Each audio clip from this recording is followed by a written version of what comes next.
นี่ผู้สาวสบายเห็นแต่ในคลิปเนาะผู้ใดซื้ออ้อยผู้ใดซื้อจอยอันนี้แต่ซื้ออ้อยเด้อโอ้ผู้นั้นซื้อจอยนี่อายุจักปีละ15 ปี15สาวจอยเด้17สามารถ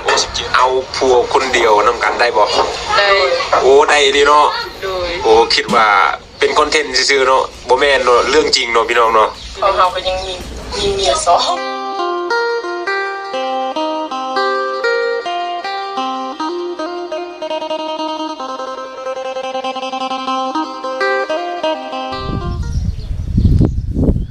กับทักทายสบายดีและสวัสดีเด้อพ่อแม่พี่น้อง FC หมู่สุขุสุคนสิอยู่ภายในประเทศหรือว่าอยู่ต่างประเทศทุกคนเนาะมื้อนี้ก็ยินดีต้อนรับเข้าสู่ช่อง YouTube ของบ่าวศิรัตน์คือเก่าทุกคนเนาะมาพบมาพ้อกับบ่าวศิรัตน์ในมื้อนี้ก็อยู่เรือนของบ่าวศิรัตน์เองทุกคนเนาะแต่เพิ่นว่าดินโทรศัพท์ดินไปลินมาเนาะเลื่อนไปเจอทุกคนเนาะอยู่ใน YouTubeเนี่ยไปเจอคลิปของคลิปหนึ่งของ YouTuber มันไปถ่ายสาวเนาะถ่ายผู้สาวพวกแหละแถวชนบทแหละทุกคนเนาะแต่ว่าผู้สาวคนนั้นก็มีเอื้อยนะครับมีน้องหรือว่า2ไอ้น้องอะไรทุกคนเนาะเพิ่นก็ถามเกี่ยวกับการจะสร้างครอบครัวหรือว่าหาสามีนี่แหละเนาะถามไปถามมาเพราะว่า2คนนี้ก็จังไดสามารถมีสามีคนเดียวกันได้ทุกคนเนาะไม่ว่า2ไอ้น้องนี่มีผัวคนเดียวกันได้ทุกคนประมาณนี้แหละเพราะว่าน้องเพิ่นว่าต้นตำรับก็จังไดคือพ่อประเด็นก็มีเมียอยู่2คนทุกคนเนาะประมาณนี้แหละทุกคนเนาะบาเซียก็บอกแบบคร่าวๆเนาะแต่ความเป็นจริงแล้วนี่คลิปนี้มันจะเป็นคอนเทนต์บ่หรือว่าคือเรื่องจริงนี่เดี๋ยวบาเซียเนาะจะให้พ่อแม่พี่น้อง FC เนาะเบิ่งนำกันทุกคนเนาะว่ามันสิเป็นไปได้บ่ในการที่แบบว่าจะมีสามีคนเดียวกันทุกคนเนาะไปกลับไปเบิ่งคลิปกันเลยทุกคนออกมาเลยงามกบเก่าบัดนี้พี่น้องนุ่งสิ้นมาแล้วหรือว่าผ้าทุ่งเนาะเป็นยังไงลุงสองก็ได้บ่เก่าได้มันบุกคักบักดันเนาะลุงสิ้นเคยนุ่งสิ้นเลยสิ้นมาบัดนี้เครื่องลมดีแต่มาจริงไงวะคิดฮอดเบาโกยลายคิดฮอดเบาโกยโอ้ดีใจด้วยเนาะดีใจด้วยเนาะเมื่อตอนแรกนี่น่าจะนอนบ่หลับพี่ดอกพลุยยังไงยังจนอยู่พลุยเอาสบายดีผู้สาวสบายเห็นแต่ในคลิปเนาะผู้ใดซื้ออ้อยผู้ใดซื้อจอยอันนี้แต่ซื้ออ้อยเด้อโอ้ผู้นั้นซื้อจอยเป็นบ่ผู้นี้แหละน้ำหวานเป็นบ่น้ำอ้อยบ่หวานโอ้มาเห็นตัวจริงโคตรงามเลยพี่น้องเอ้ยเคยเห็นแต่ในคลิปบาบุญตาเนาะพี่น้องมื้อนี้ก็ได้มาเห็นตัวจริงเนาะรอสวยงามหลายเนาะสาวอ้อยนี่อายุจักปีละ15 ปี15สาวจอยเด้17โอ้17บ่สาวจอยเป็นเอื้อยบ่แม่โอ้ผู้เยาว์อยู่เห็นในคลิปบาบุญตาว่าสามารถเอาผัวคนเดียวนำกันได้บ่ได้โอ้ได้ดีเนาะโดยโอ้คิดว่าเป็นคอนเทนต์ซื่อๆเนาะบ่แม่นเนาะเรื่องจริงเนาะพี่น้องเนาะของเราก็ยังมีเมีย2โอ้ขนาดพ่อก็ยังมีเมีย2พี่น้องเอ้ยเบิ่งนี่คนงามเลยโอ้ยเห็นได้2คนเดี๋ยวคนได้ก็ใจเจ็บคือเก่านะเอาทั้ง2หมดเลยโอ้เนาะตัดไปที่จะได้พี่น้องเอ้ยแม่นได้พี่น้องเอ้ยเดี๋ยวใครใจกันเจ็บนะ2สาวนี่สามารถเอาผัวคนนึงได้เด้พี่น้องเอ้ยเอาเอาพวกเดียวกันจักร้อย100%เลย100%เลยพี่น้องบ่ธรรมดาเด้อพี่น้องเอ้ยไปที่มากระทักมาเด้อเดี๋ยวมาสมมุติว่าคนนึงอยากได้ผู้นึงเนี่ยเอาได้บ่ได้เนาะคันว่าสิได้เอาซองเนาะตามสมัครเลยเนาะสมัครคู่เขาดาวนึกเลยสิได้เนาะเขาดาวเขาสงกรานต์อีกบ่สงกรานต์เขาดาววิทย์แล้วเนาะไม่ใช่สงกรานต์คันว่าขี่รถจักรไปก็สามารถอัด3ไปเลยพี่น้องแม่นบ่แม่นพี่น้องเอ้ยเอาเรื่องพี่น้องจิตดังเป้มีไปมาจีบอยู่โอ้ยกันสันบอกกูจะจีบเองเลยบ่โกยกันอยู่บ่บ่ได้เห็นหน้ากันโดนคิดฮอดเลยคิดฮอดไทยคิดฮอดคอยหรือว่าคิดฮอดเบาไทยบ้านนอกคิดฮอดธรรมศาสตร์โอ้ฉลาดอลีเนาะฉลาดอลี2สาวเนาะคันว่าคิดฮอดคอยก็ยันไทยบ้านนอกเสียใจว่าซั่นไทยบ้านนอกเละบ่คิดฮอดคอยหลายกว่าแม่นบ่ไทยบ้านนอกเฮ้ยบางไทยบ้านนอกก็บ่โกยบ่ได้เรากว่าเรามาซ้อมบอกตรงๆเรามาซ้อมเสียงซับ แม่นบ่ เมน เราประซองไปหน่อยแฟนเราใส่บนนอนนิดนึง ยินก็เป็นหยังเนาะอร่อยดีเนาะแม่นบ่นี่เลยพี่น้องมื้อนี้ก็คือว่าโชคดีหลายที่ได้มาเยี่ยมยามทางครอบครัวสาวอ้อยสาวจอยอีกเดือนนึงเนาะรุ่นเติบที่บ่ได้มาหาเพิ่นพี่น้องแม่เฒ่าเพิ่นก็ลอกไปลอกมาบ่มีแนวกินเนาะเฮากับบ่ได้ซื้ออิหยังมาฝากเพิ่นพี่น้องมีแต่เอาหัวใจแล้วมาไว้อยู่นี่เฮ้ยเอาบ่ เอา สิเอาหัวใจไปไว้อยู่เฮือนเจ้านี่เอาบ่ เอา เฮ้ยแม่นแต่ว่า เมน กินได้พี่น้อง เอาแต่หัวใจบ่ให้เขาบ่เนื้อกายบ่ให้บ่ เอาไปเบิด แล้ว พอเท้าไปใช้มือนี่ไป ถ้า ส่วน ก็มือถ้าก็มือจะสวน เอามือเทือน บ่แม่นเฮือนแต่สวน ส่วนมาที่ส่วน เฮ้ย มาแต่คนมั่นบ่ เมน กินข้าวแล้วบ่มื้อนี้บ่มีแนวกินบ่โอ้จักสิเอาหยังมาให้กินวันนี้ เอาอ่านแล้ว เฮ้ยโอ้ยจะกินบ่ บอกพ่อ กินบ่คอนนู่นน่ะเอาได้บ่คอนเป็นจังได๋อยู่เด้ เบาพรมื้อนี้รออยู่บ่ รออยู่ในคลิปรอ ขอบ ว่า ใจขอบใจพี่น้อง รอตัวจริงมวน เพลงอะไรไปเด้อแสดงว่าที่ขาดอาบน้ำ เมน โอ้สุด เพลงอันคันว่ามีเพลงต่อไปนี่สิให้เป็นนางเอกเป็นบ่ เป็นได้บ่ เป็นได้บ่ เดี๋ยวบ่งา เต้นแบบตีลังกาเอานะ ลงภูที่ยงเลยติด เดี๋ยวเลย เอาหัวบัวนำนี่แหละ ปินลังกา ก็เคยเบิ่งอยู่เพลงเพิ่นเนาะ เมนในเพลง ขอบใจ ม่วน สองคนนี้ยังโสดบ่เดี๋ยวนี้บ่หรือว่ามีคนจับจองแล้วไว้แล้ว ยังบ่มีไปจองเนาะ บอกที่ว่าม่วนน่ะแม่นคนที่ฟังเพลงว่าอะไรไปเด้อแม่นคนที่การอาบน้ำเบิดทุกคนเด้เจ้าก็แม่นบ่ได้อาบบ่น่ะ โอ้ยามหนาวๆแล้วก็ได้อ่าน ก็เชื่อว่าเจ้าก็บ่อาบน้ำเนาะถึงมาฟังเพลงอะไรไปเด้อ อ่านตลอดใน ฟังตลอดคือว่าม่วนดีๆเด้อพี่น้องเนาะ บาบุตาดีฮอน10มื้อบ่ได้ว่าเองเด้ ใช่บ่ ตอนนั้นนี่ตอนอันนี้ค่อยอ่าน เอาพี่น้องว่าบุญตางานเข้าแล้วบัดนี้ อันนั้นคือเจออันนั้นคือเจออันนั้นคือเจอ เขาบอกได้คือเอาห้องไปเจอรับไปเด้อกันไปเองดีกว่า อันนั้นคือเดี๋ยวนี้แล้วนั่น ขอพังนึกว่าเพลงกำลังไปเด้อจักท่อนหนึงเนี่ยเอามา ห้องบ่ลูก ห้องบ่เป็นบ่ เป็น เอาเฮ็ดร้องอยู่กี่ดี เห็น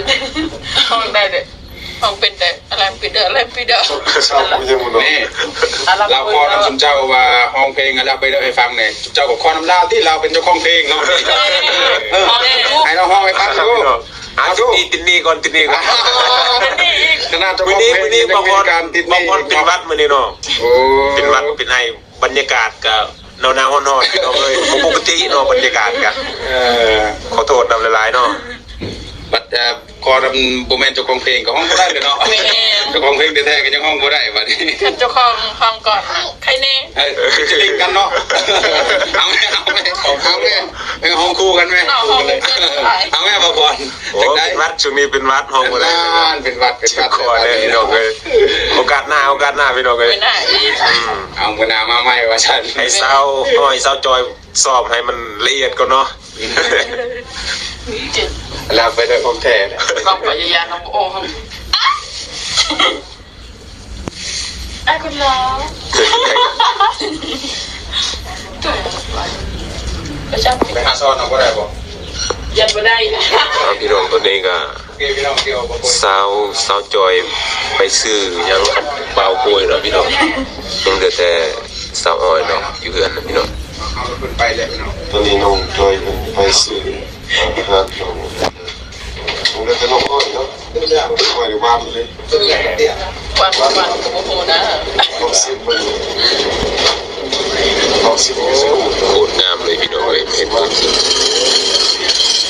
ที่แรกก็บ่อยากเชื่อปานใดได้ว่าเบา อยู่ไกล เบาบุญตาว่าสามารถเอาผัวคนหนึงรวมกันได้เนาะ ๆเอาแท้เลยเนาะวันนี้สัมภาษณ์จริงๆเลยเนาะ มื้อนี้มาเห็นตัวจริงโอ้แม่นี่ลีพี่น้อง เอาพวกสอง เป็น คน ตัว ได้ จริงที่รักเอง เอาขนาดเดียว ขนาดแม่ของเขาก็ยัง เอาพวกคนเดียว เอาผัวคนเดียวพี่น้อง แม่ถ้าบ่อยากเอา2คนเอาคนนึงก็ได้ นี่ครับหลังจากนั่งลิงอยู่นี่แล้วสิพาทีมงานเขาไปใส่จังหวะนี้ฮะไปหากินส่วนป่าบ่ เห็น นี่พี่น้องขนาดงามสำเนียงก็ยังหากินด้วยครับ สิพาไป ไปเนี่ยไปใส่ สอน ไปซ้อน โซนป่า ซ้อนป้าหรือซ้อนอาย นาย ซ้อนอายโอ้ยอายบ่ไปเด้อคันเราไปซ้อนอายเอาทางสองในบ่อีลี่บ่ อีลี่แต่เขาอายุ18ก่อน โอ้ในเวลามีร่มนี่ในเวลามีคนร่มนี่ต้องคอยร่มก่อนเนาะให้มันถึง11 ปีจะเอากันได้เนาะนี่นะครับบ้านมัน ท้ายฮอดอายุ18 ปีจึงสามารถเอาได้เป็นบ่ แม่น พี่น้องตอนนี้เพิ่นก็กำลังสอบหาเนื้อคู่ให้ลงไปก่อน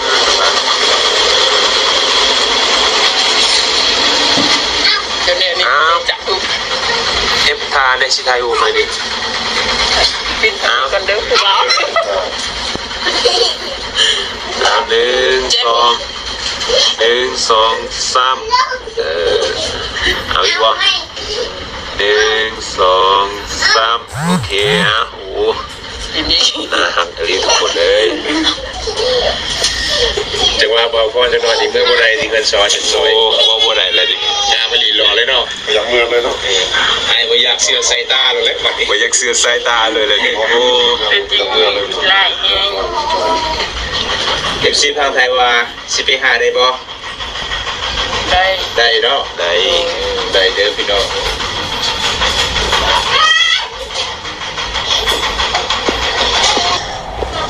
แสดงว่าฮักก็มาแต่ส่วนมันบ่นี่มั้ยแม่นบ่ มี ขนาดมาที่ชวนบ้านก็ยังงามเห็นบ่ออกแดดออกฝนตากแดดตากฝน ยังบ่กินข้าวบ่ ยังกินแต่ข้าวเช้า กินแต่เช้าพุ่นเนาะข้าวเที่ยงนี่ก็ยังบ่กินพี่น้อง ยัง ขนาดยังบ่กินข้าวเด้ยังอารมณ์ดีซำนี้เนาะ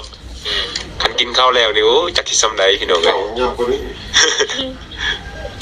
อันซอยมื้อนี้เบาคอนอยากมาหาเจ้าเบาคอนอยากถามว่าได้ยินคลิปในเบาต้าแต่มื้อนี้เบาคอนอยากถามว่าเอาแท้ดีบ่ฟัวนำกัน เอาเท เอาแท้สุดว่าเอาฟัวนำกันนี่นอนห้องเดียวกันได้บ่ บ่ได้ บ่ได้ โอ้บ่ได้พี่น้อง บ่ได้เนาะต้องเฮ็ดคนละห้องเนาะ โดย โอ้พี่น้องต้องแยกห้องนอนพี่น้องเอ้ยเอาแท้สมมุติว่าเสาจ้อยเอาก่อนก็บ่สิได้บ่ให้เพิ่นเอาบ่ บ่ โอ้พี่น้องเอาคนเดียวก็ได้เนาะอันสิได้เอาซองเลยเนาะนี่ครับ ของจริงเลยครับผมเมื่อนี้ถามตรงๆเลยครับ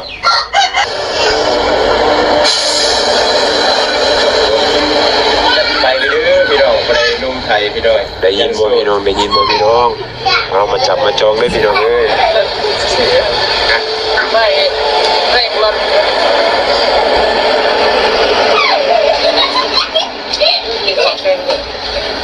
อีก3 มือผมได้คอสาวจอยเลยได้บ่ครับ ได้บ่ไปคอบ่ ได้ ไปเบิ่งก่อนเนาะไปลงก่อนเนาะจึงไปขอเนาะเวลาอยากเป็นแฟนกับน้องต้องไปเยี่ยมน้องก่อนเด้อครับ จึงไปขอได้ครับผม ลงกันโดน แมน ๆแต่ก็ยังเป็นตัวจริงซะ ยังบ่เห็นตัวจริงเนาะคือสะอ้อยละบางคนก็ว่าเห็นในคลิปงามบ่เห็นตัวจริงขี้ลายก็มีเนาะแต่ตอนนี้ก็สะอ้อยก็อยากเห็นผู้บ่าวตัวจริงเลยครับรอบ่รอก็เห็นตัวจริงครับ เราตัวจริงหลายเด้อ นี่เนาะ สามารถเอาพัวเดียวกันแม่นบ่ เดียวกันได้ สามารถเอาพัวนำกันได้ แต่บ่สามารถนอนห้องเดียวกันแม่นบ่ต้องได้แยกห้องนอนแม่นบ่ อีฟอก็มาเลยครับสบายดีเลยพ่อ มันสวนนี่ โอ้สบายดีมาชวน ชื่อนั่นแหละ มาแต่ชวน มาที่สวน ขวัญรังสุภลัง นี่ครับ บ่ไหวเด็ดนี่บ่ไหวเลย นี่ไงพ่อเพิ่นก็ใจดีเด้พี่น้องเอ้ยมาเมื่อไรเพิ่นทักทายมื้อนั้น